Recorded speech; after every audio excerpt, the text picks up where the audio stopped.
उम्मीद है दोस्तों आप सब लोग अच्छे होंगे और स्टॉक मार्केट से ठीक ठाक पैसा कमा रहे होंगे।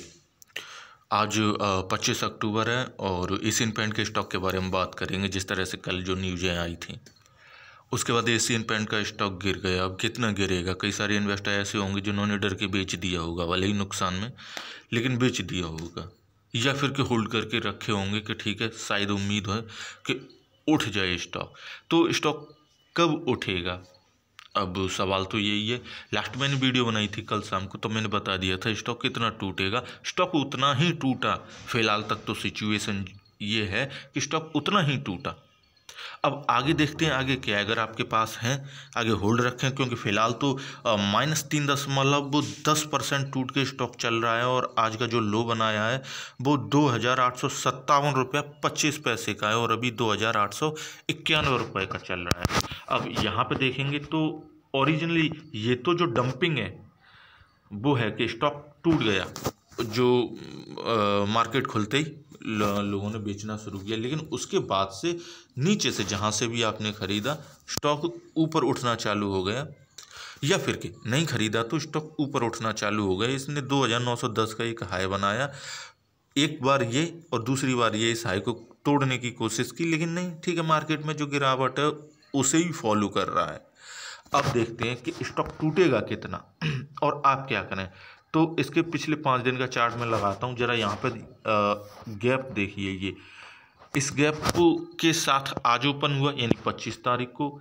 इसी गैप के साथ 21 तारीख को ये ओपन हुआ था, माफ़ कीजिए 22 तारीख को ओपन हुआ था, ठीक है ना। अब इस गैप का मतलब क्या है? स्टॉक गैप जो धुआंधार तरीके से दे रहा है, इसका मतलब क्या है कि स्टॉक से बहुत सारा पैसा निकाला जा रहा है।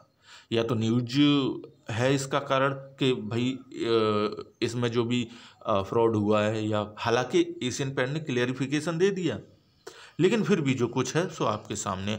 अब प्रॉब्लम यहाँ उठती है कि स्टॉक को सेल कर दें या फिर कि इसे होल्ड रखें। कोई उम्मीद है? देखिए, ये तो सबको ही मालूम होगा कि एशियन पेंट जितनी धुआंधार कंपनी है उतनी मार्केट में शायद ही कोई हो और विश्वास कोई कर पाए, ठीक है ना। तो ऐसे में स्टॉक से निकलना एक गंदी चीज़ हो सकती है, लेकिन आपको ये भी मालूम होना चाहिए कि स्टॉक कहाँ तक टूटेगा। सो एक बार मैं दोबारा से आपको दिखाता हूँ। 1 महीने में इसकी बुरी हालत हो गई है ना।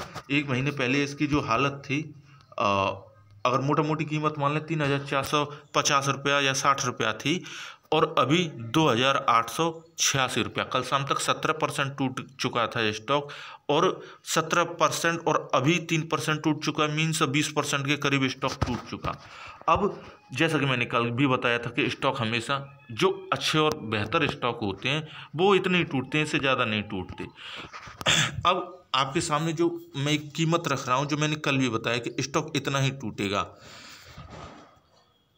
ये जो आप देख रहे हैं आज का लो, कोई भी पहली बात हमेशा याद रखिए, आप मेरी वीडियो देख रहे हैं तो कभी भी कोई टूटता हुआ स्टॉक कभी करंट मार्केट प्राइस पर ट्रेड नहीं करता। आप इस चक्कर में मत रहिए, ठीक है।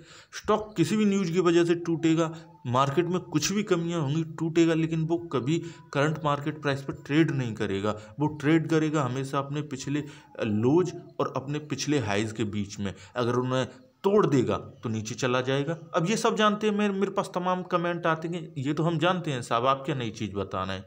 साहब मैं नई चीज़ ये बता रहा हूँ कि स्टॉक कितने नीचे टूट सकता है, और अगर आप हैं तो आप बने रहें किसी स्टॉक में कब तक और कब अपना माल बेच दें, ठीक ना। इतना तो पेशेंस रखना पड़ेगा, और पेशेंस का नाम ही स्टॉक मार्केट होता है।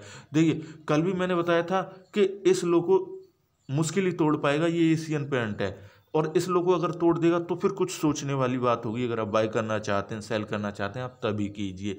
अदरवाइज ये तो एक न्यूज की वजह से, या कुछ भी कह लीजिए, मार्केट गिरा है, कुछ भी कह लीजिए, उसकी वजह से जो आई गिरावट है, इससे ज़्यादा मार्केट नहीं ये स्टॉक नहीं टूट सकता। तो फिलहाल आज का जो लो है आप इसे देखिए कि स्टॉक आज के लो को तो न तोड़ दे, माने कि स्टॉक जो आज का लो है वो है 2,857 रुपया से नीचे ना चला जाए, उसके बाद ही आप कुछ कीजिए। 2,857 रुपया, ठीक है ना। तो इतना ही स्टॉक टूट सकता है, इससे ज़्यादा नहीं टूट सकता। बाकी अगर कोई भी क्वेश्चन हो आपका तो आप मेरे कमेंट बॉक्स में कमेंट कर सकते हैं, मैं आपको बताऊंगा। जो भी मैंने शॉर्ट में बताना था मैंने आपको बता दिया। बाकी पैनिक आपके हाथ में है कि आप पैनिक हो या ना हो। सबसे अच्छा है कि अपना फ़ोन या लैपटॉप बंद करके रख दें, कोई दूसरा काम करें, कहानी ख़त्म हो जाएगी। बाकी स्टॉक अगर दूसरी वो है कि स्टॉक और कहाँ तक टूट सकता है, तो एक दूसरी गुंजाइश ये भी बचती है कि ठीक है कि मार्केट टूट रहा है और वो 2800 रुपये के करीब आ जाएगा, तो इतने से ज़्यादा स्टॉक नहीं टूट सकता है। बाकी देखते हैं, और उसी हिसाब से स्टॉक चल रहा है जो कि मैंने कल बताया था मार्केट खुलने से पहले और आज की जो ट्रेडिंग हो रही है उससे पहले। बिना न्यूज़ के सहारे सारा कुछ प्राइस मूवमेंट के बेस पे वो स्टॉक ऐसे ही ट्रेड करते हैं। पैनिक मत होइए, स्टॉक में अपॉर्चुनिटी मिले उसका फ़ायदा उठाइए, सारा कुछ आपके हाथ में। बेच देंगे नुकसान है, खरीद लेंगे फ़ायदा है, और जितना टाइम देंगे उतना ही ज़्यादा प्रॉफिटेबल है। कई लोग सोचते हैं कि टाइम देना ठीक नहीं है, किसी दूसरे स्टॉक से कमा लेते, दूसरा स्टॉक नुकसान दे गया तो ऐसा है, आप जिस स्टॉक में उसी पे विश्वास रखिए।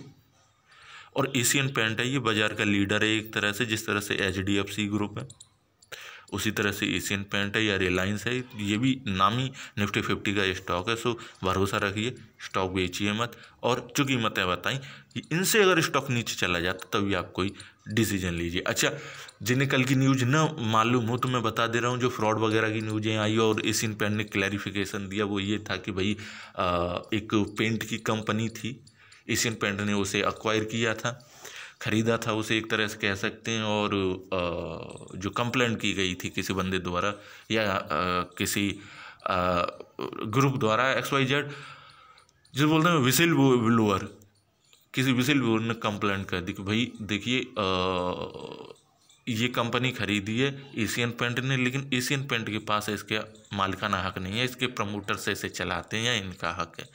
सो वही एक नेगेटिव न्यूज़ थी। अब मैं आपको बताता हूँ कि किसी भी स्टॉक के नीचे गिरने या ऊपर उठने का सबसे बड़ा कारण होता है उसका रिजल्ट, उसकी परफॉर्मेंस। ये जो न्यूज़ें आती रहती हैं बीच में, इससे कोई फ़र्क नहीं पड़ता। और खासकर एशियन पेंट में अगर मैनेजमेंट में कोई प्रॉब्लम है तो वो मैनेजमेंट को बाहर निकाल देंगे ना। अगर कोई एक बंदा है जिसकी वजह से दिक्कत आ रही है तो वो उस बंदे को निकाल के बाहर करेंगे, किसी दूसरे को हायर कर लेंगे, ठीक है ना। लेकिन एशियन पेंट का नाम ना खराब हो, स्टॉक ना टूटे, सबसे बड़ी बात है। तो ऐसे में ये प्रॉब्लम कोई भी कंपनी बिजनेस करती है तो लगभग वो सारी कंपनियों के साथ ही प्रॉब्लम आती रहती हैं और सब चलता ही रहता है। लेकिन एक्चुअली में जो कंपनी की सेल होती है वो मायने रखती है कि कंपनी की सेल कैसी चल रही है।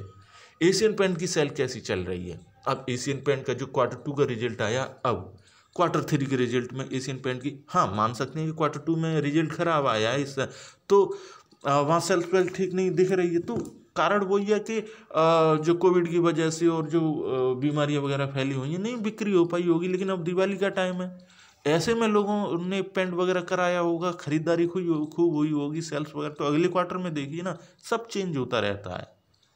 अब ऐसे में अपॉर्चुनिटी वो लोग उठा लेते हैं जो चालाक होते हैं कि 3,500 का स्टॉक 1,000 रुपया टूट के उन्हें मिल रहा है, वही खरीद लेते हैं, और क्या है। तो ऐसी अपॉर्चुनिटी को मिस मत कीजिए और स्टॉक से मत निकलिए। बाकी मैंने आपको कीमत बता दी और फाइनल डिसीजन आप ही का रहेगा। कंक्लूजन मैंने अपनी एक वीडियो बना के आपको दे दिया। सो वीडियो देखने के लिए थैंक यू। कमेंट जरूर कीजिए, आपके दिमाग में जो भी राय हो, जो भी क्वेश्चन हो। सो वीडियो देखने के लिए थैंक यू।